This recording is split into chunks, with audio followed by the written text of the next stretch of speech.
RPF. Éditorial. Joseph Kabila est la caricature de la République démocratique du Congo. Quand l'histoire juge les discours, c'est le titre de notre réflexion pour ce week-end.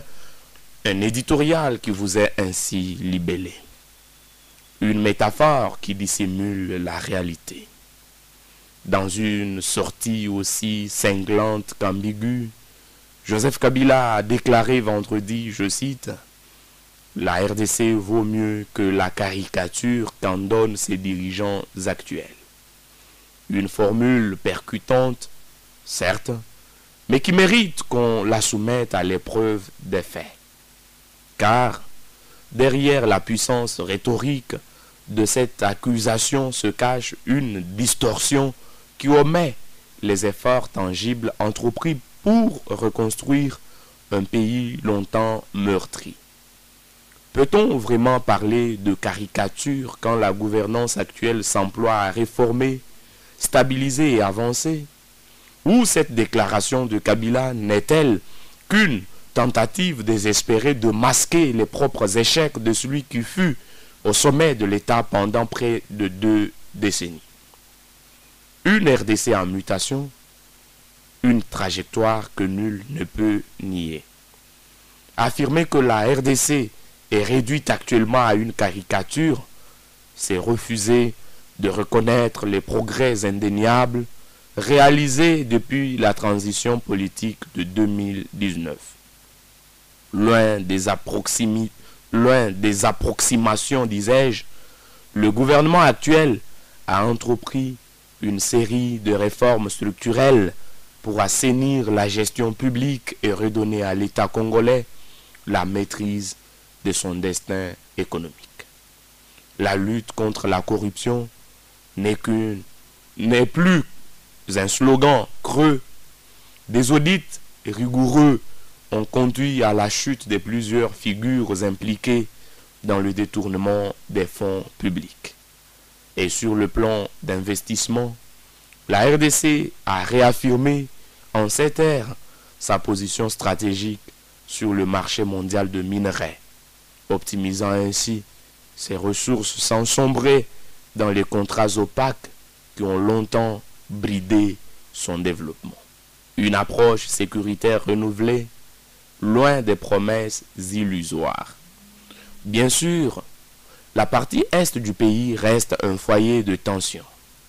Nul ne pourrait prétendre que la RDC est totalement pacifiée, mais ce serait également une insulte à la réalité que de nier les efforts entrepris pour restaurer l'autorité de l'État là où elle avait été progressivement effacée. Contrairement aux politiques de compromis douteux qui ont laissé proliférer des groupes armés sous l'ère passée, la stratégie actuelle repose sur un renforcement de la coopération régionale, l'intégration militaire et une redéfinition des priorités sécuritaires. La caricature, si elle existe, se trouve plutôt dans le passé. Un système où l'impunité et la négligence ont permis au conflit de perdurer sans solution concrète. Une critique politique opportuniste plutôt qu'un regard lucide. L'attaque de Kabila après la levée de ses immunités parlementaires contre les dirigeants actuels en place semble donc moins relever d'un souci patriotique que d'une tentative de repositionnement politique. À la lumière des événements récents, elle sonne comme une manœuvre orchestrée pour reconfigurer son rôle sur l'échiquier national plutôt qu'une réflexion sincère sur l'avenir du pays. Car, si l'on doit parler de caricature, il serait peut-être plus juste de se souvenir de celles qui ont jalonné son propre règne.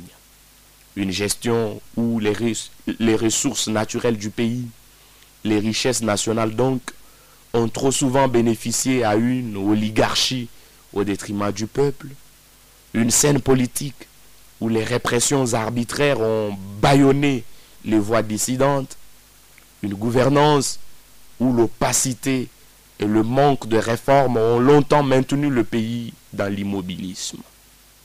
La vraie caricature, un régime où le sang crie justice.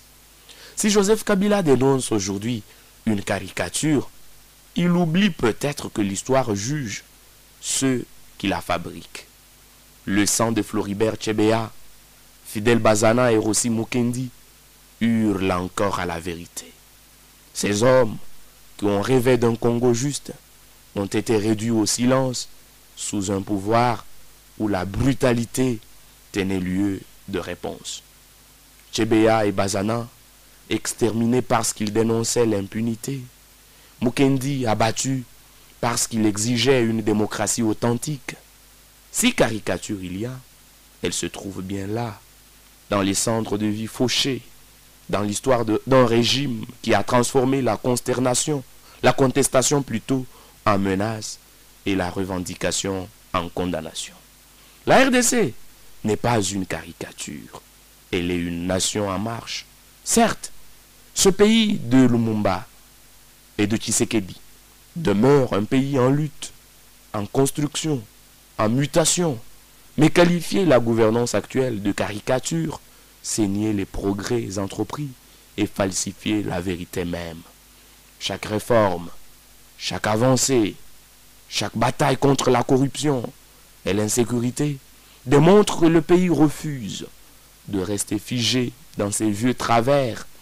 L'histoire retiendra ceux qui ont contribué à relever ce pays, comme elle jugera également ceux qui, par des discours creux, tentent d'obscurcir sa marche vers l'avenir.